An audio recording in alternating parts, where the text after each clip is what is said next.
નમસ્કાર મિત્રો, ઝવેરચંદ મેઘાણી લખે છે, વિક્રમ અને વિધાતા.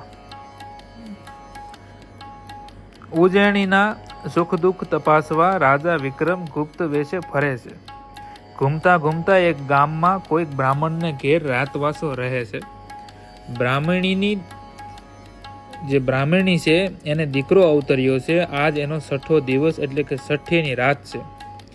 થાકીને લોથપોથ થઈ ગયેલો રાજા વિક્રમ ઓશિકે હથિયાર મેલીને જંપી ગયો છે. બાયડી માટે જે શેરો કર્યો હતો તે ખાઈ જઈને પેટે હાથ દઈ બ્રાહ્મણ પણ ઘોટી ગયો છે. લોહારની ધમણ ધમતી હોય એવા એના નખોરા બોલવા માંડ્યા અને ભૂખ્યા પેટે પડેલી સુવાવડી બ્રાહ્મણીની આંખ પણ હવે તો મળી ગઈ એટલે પણ એ પણ હવે સૂઈ ગઈ. બરાબર મધરાતે વિધાતા પધાર્યા. હાથમાં કંકુનો ખડિયો, કાને મોતીની લેખણ અને કાખમાં આંકડા ગણવાનો કોઠો. હળવે હળવે હળવે હળવે હળવે દેવી તો દાખલ થયા. છોકરાની ખાટલી આગળ જઈ બેઠા. ઘીનો દીવો બળે છે. વાટ હકોરીને દેવીએ અંજવાળું વધાર્યું. બાળકની હથેળીમાં જે કપાળમાં મંડ્યા રેખાઓ કાઢવા. શું લખ્યું? અરે રોજની 5 શેર લોટની તાંબડી લખી. દાપા દક્ષિણેના દોકડા લખ્યા. કન્યા ચોરીની કોરી લખી. ગોરપદા ધોતિયા લખ્યા.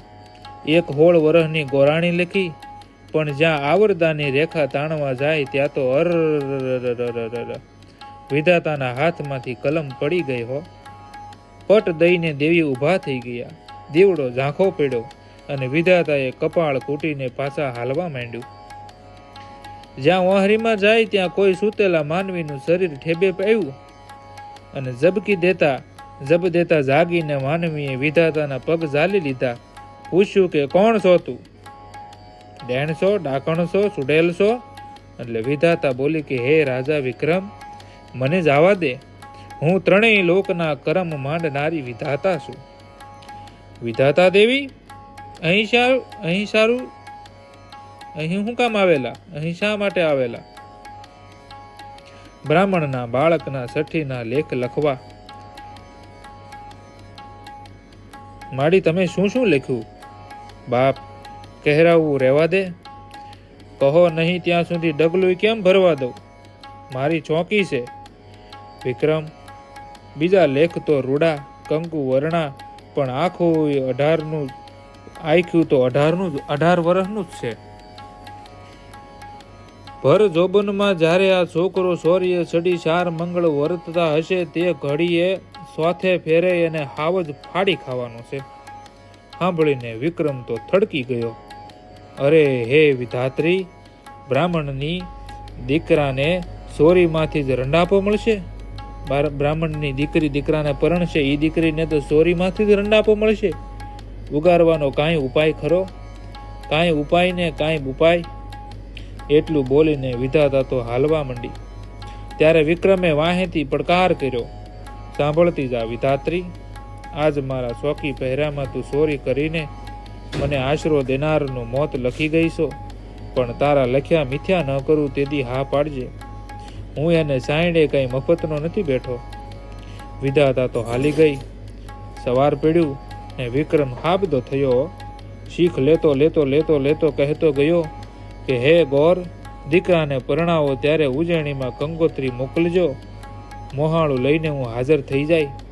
18 વર્ષ તો પાપણના પલકારા ભેળા જ જાણે પૂરા થઈ ગયા. દરવાજે આવી બ્રાહ્મણ ઊભો રહ્યો. હે મહારાજ, કંકોત્રી લઈને આવ્યો છું, તૈયાર છું. હે ગોર, હાજર છું. હા, થાય નગારે ઘાવ. સેના સજ્જ કરો, ભાણેજની જાનમાં જવું છે. સેના ઉપડી જાણે દરિયાના મોજા હાલ્યા હોય. ખબરદાર, ઉગાડી તરવારોના ઓઘા કરીને મંડપને વીંટી લ્યો. બંદૂકમાં ગલોલીઓ ધરબી હળગતી જામગરીએ ગામને ઝાંપે ઉભા રહો. હાવજ આવે તો વીંધી નાખજો. ગામમાં તો શું, શાનમાં હિમમાં ઉજ્જૈનીનો રાજા એક બ્રાહ્મણના દીકરા હારું થઈને વિધાતાના લેખમાં મેખ મારવા આવ્યો છે. હા હા હા હા હા હા. ઉગાડું ખડગ ઉગામીને રાજા માંડવામાં ઉભા રહ્યો. ત્યાં તો હાથ પીડ્યો. હમો વર્તે સાવધાન. 1 ફેરો, 2 ફેરો, 3 ફેરા, અરે ભાર છે કોનો? હમણે ચોથું મંગળ વર્તી જાય એટલે વિધાતાના લેખ થઈ જાય ખોટા. પણ જ્યાં ચોથું મંગળ ફરવા જાય ત્યાં તો કરતો સલાંગ મારતો, પૂછડું ફરકાવતો હાવજ આવ્યો. વરાજાની ગળકી ઝાલીને હરડ્યો અને સૂંસી લીધો. ક્યાંથી આવ્યો? ક્યાંથી? અરે આ કાળો ગજબ ક્યાંથી? ધરતી ફાડીને શું હાવજ નીકળ્યો? અરે નહીં ધરતીમાંથી કે નહીં આબમાંથી, આ તો સોરીના માટલા ઉપર ચિતરેલો હાવજ સજીવન થયો. અંતરિક્ષમાંથી વિધાતાએ અંજળી સાટી. આ હા હા હા હા હા, ડાલા મતો હાવજો, સરા જેવડા દાંત, માનવી એને ભાળીને ફાટી મરે. વરાજાનું ડોકું સૂહીને પાછો હાવજ માટલામાં શીતરામણ સમાઈ ગયો. વિક્રમ તો ઠીકરા જેવો થઈ ગયો. વાંઢો તો ચાંટો લોહીનો નીકળે એવો થઈ ગયો. વાઢી નાખો તો લોહી ન નીકળે એવો થઈ ગયો.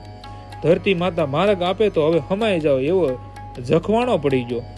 ફિકર નહીં રોશોમાં ભાઈઓ, સાંટોય પાણી પાડશોમાં. હે વરના બાપ, તારા દીકરાને 6 મહિના મુએ મ સમજજે. અને હે વહુના બાપ, તારી દીકરીને 6 મહિના રંડાપો મ સમજજે. એટલે બાપને કીધું કે હે બાપ, તું તારો દીકરો મર્યો નથી એમ 6 મહિના સમજજે. અને દીકરીને કીધું તારી દીકરી રાંડી નથી એવું 6 મહિના સમજજે. અને 6 મહિનાની અવધિ માગું છું, અમીનો કૂપો લઈ આવું છું. નીકર ઉજણીનો રાજ મને ન ખપે. મળદાની અંદર મસાલો ભરી રાખીને એની અલગ આગળ અખંડ ધૂપ દીવા બાળજો અને 6 મહિનાની વાટ જોજો. ઠાલે હાથે આવીશ તો તારા છોકરાને ભેળો જો હું સીતામાં હળગી જાય પાકું. એટલી ભલામણ દઈને વિક્રમે ઘોડો દોડાવી મૂક્યો. જાતા જાતા જાતા જાતા જાતા 12 ચોકું 48 ગાવનું જંગલ કાપ્યું. વનમાં જાય છે ત્યાં તો મહાકાળ દાળ દાવાનળ બળે છે હો. અને એમાંથી કારમી ઘા સંભળાય છે. બળું છું રે, બળું છું રે, અરે રે રે રે રે, હું બળું છું રે.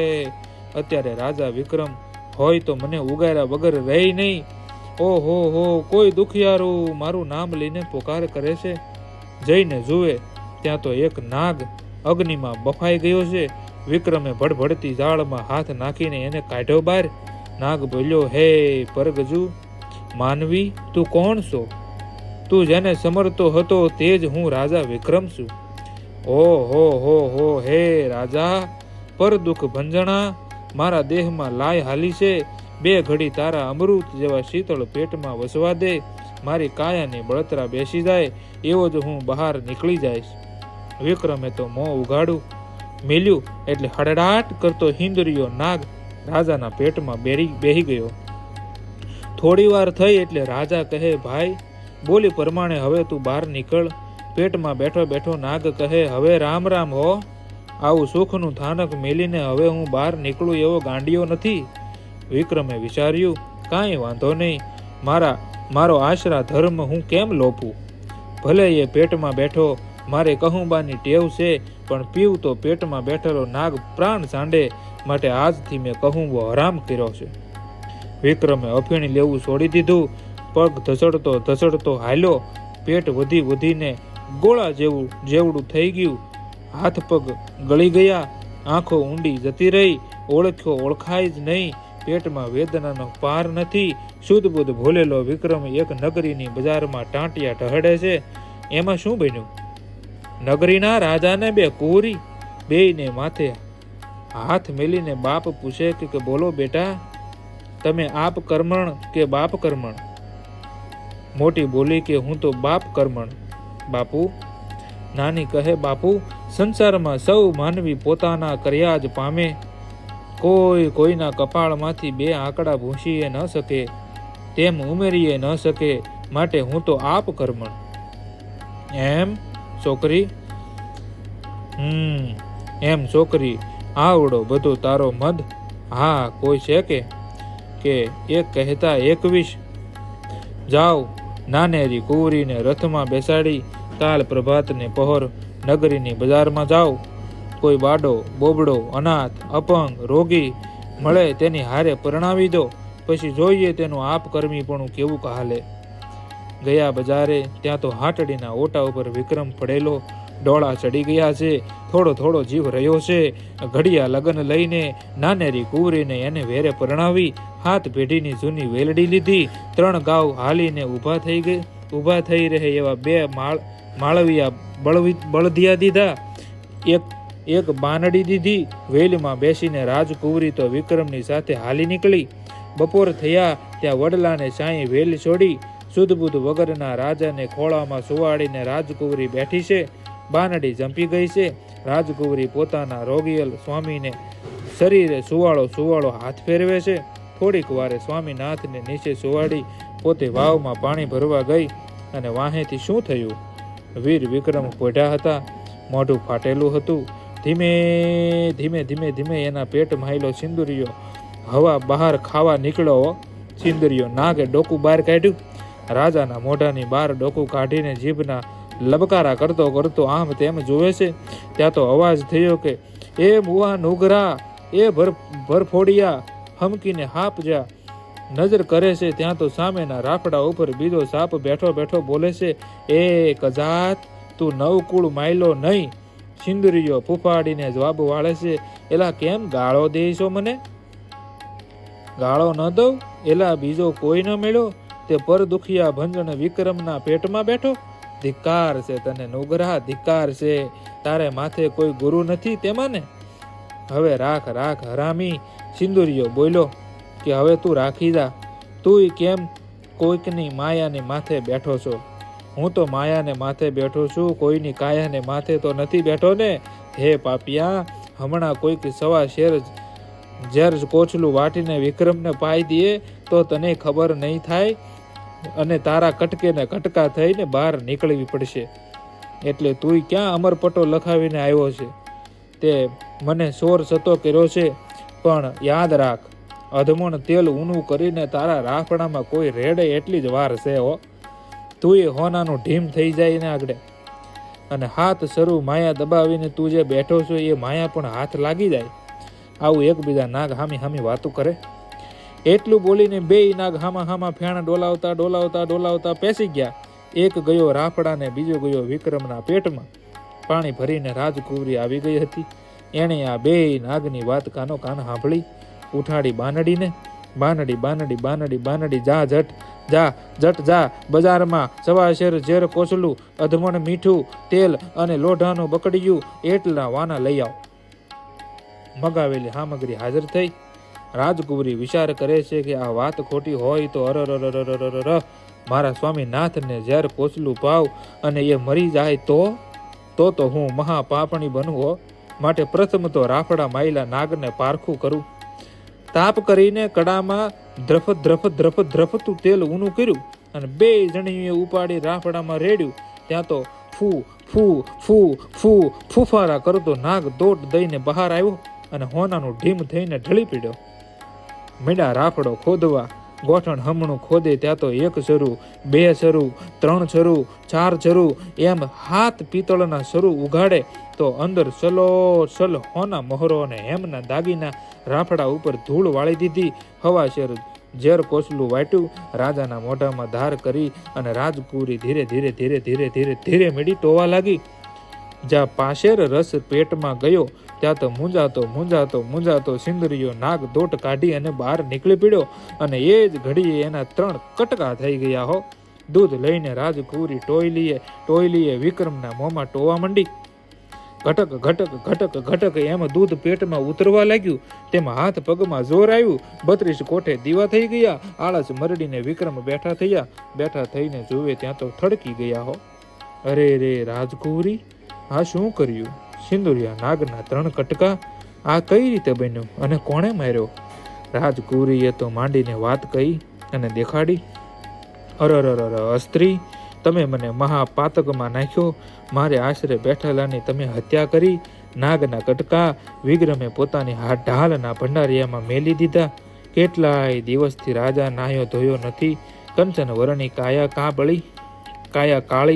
કાળી મસ થઈ ગઈ છે. રાજ તેજ ઝાંખા લાગે છે. હે સતી, મારે વાવમાં સ્નાન કરવું છે. પધારો સ્વામીનાથ, પધારો. હું મારે હાથે જ તમને સોળીને નવરાવી દઉં. વાવમાં જાય ત્યાં તો આ રોવે છે. રોવે છે કોણ? રેશમ જેવા સુવાળાને પાની ઢળકતા મોવાળા મોકળા મેલેલ, ગુલાબના ફૂલડા જેવી આંખો સૂજી ગયેલી, આભૂષણો જંટીને વેરી નાખેલા અને સોધાર આંસુડે રોવે છે, હે મારા ભરથાર, હે મારા સ્વામીનાથ. વિક્રમ પૂછે છે કે હે સતી, તમે કોણ છો? વાવના પાણીમાં ઊભા ઊભા કેમ રોવો છો? રાજા, હું પાતાળ લોકની નાક પદમણી છું. વાવના પાણીમાં અમારી મોલાત છે. મારા સ્વામી સિંદુરિયા નાગ એને કોઈએ મારી નાખ્યો. હાય હાય હાય હાય, હે સુંદરી, તમારા ધણીને મારનાર તો અમે જ છીએ. આ જુઓ એના કટકા પીડા. ઓહો, હવે ચિંતા નહીં, મારા સ્વામીના કટકાને હું સજીવન કરીશ. એમ કહીને પદમણી પાણીમાં ડુબાઈ મારી પલકમાં તો પાછી આવી અને હાથમાં અમીનો કૂપો લાવી. ત્રણેય કટકા હંધાડીને પદ્મિનીએ ગોઠવ્યા અને પછી અમી સાટ્યું. 1, 2 અને 3 અંજળીની છાંટી. ત્યાં તો ઝડાપ જતો હુપડા જેવડું ફેણ ડોલાવતો મહાફણીધર સજીવન થઈ ગયો. નાગને માનવીની વાછા ઉપજી. હે અસ્ત્રી, હું ઘણો પાપી. આ રાજાએ મને દાવાનળમાંથી ઉગાર્યો, પોતાના પેટમાં પેસવા દીધો. આ હા હા હા હા હા હા હા, કેવું શીતળ એનું પેટ. પણ મેં પાપીએ બહાર નીકળવાની ના પાડી દીધી અને હું ન મરું માટે એને અફીણ પણ છોડી દીધું. હે વિક્રમ, માગી લે બાપ, તું હવે માગવું તો એટલું જ કે હે નાગ દેવતા, એક બ્રાહ્મણનો છોકરો ચોરીમાં મર્યો છે. મારે માથે એની હત્યા સડે છે. 2 જ ટીપા અમીના મને દઈશ ખરો? અરે 2 ટીપા શું, આખો તું કૂપો લઈ જાને. અમીનો કૂપો ઉપાડી અને રાણીને સાથે લઈ રાજા વિક્રમ હાલી નીકળ્યા. 6 મહિનાની છેલ્લી રાત છે. રાજાની વાટ જોવાય છે. મસાલો ભરીને રાખેલું સબ પડ્યું છે. ઘીની 3 અખંડ દીવીઓ બળે છે. ધૂપના તો ગોટે ગોટા. ત્યાં તો વિક્રમનો હાથ પડ્યો કે અરે હે ભાઈ, જાગો છો કે હુતા છો? જાગીએ છીએ. એ જે રાજા 6 મહિનાથી જાગીએ છીએ. આંખનું મટકું નથી માર્યું હો. 1, 2 ને 3 અંજળી અમીના સાંટતા જ આળસ મરડીને બ્રાહ્મણનો દીકરો ઊભો થયો અને વિધાતાએ હાથ દીધો કે હું હારી અને વિક્રમ જીત્યો. ભાણેજને પરણાવી અને રાજા ઉજેણી આવ્યા. અરે હે રાજા ભોજ, આવા ઉજળા કામ કર્યા હોય તો જ આ સિંહાસને બેસજે, નીકળતું તપીશ નહીં. એટલે વાત કરીને પેલી પૂતળી અબોલ બની ગઈ. ત્યાં તો જણ કરતી બીજી પૂતળી નાટારંભ આદર્યો અને માનવીની વાચા કરી હસતી બોલી, સાંભળજે રાજા ભોજ, આ સિંહાસન ઉપર બેહનાર રાજા વિક્રમની બીજી વાત કહું છું. બીજી વાત આપણે આગળ જોઈશું, પણ આ જે વાત હતી એ તો અદ્ભુત હતી. વિક્રમ અને વિધાતા. નમસ્કાર મિત્રો, મળીએ છીએ નવા વિડીયોમાં. સાંભળવા બદલ ખૂબ ખૂબ આભાર. મારી ચેનલમાં આવતા રહેજો. લાઇક, શેર અને સબસ્ક્રાઈબ કરી દેજો અને તમારા મિત્રો, પરિવાર અને સગા સંબંધીઓને જરૂરથી મોકલજો. એટલે ઝવેરચંદ મેઘાણી દ્વારા લખેલી અદ્ભુત રચનાનું રસપાન આપણે સૌ સાથે કરી શકીએ. નમસ્કાર.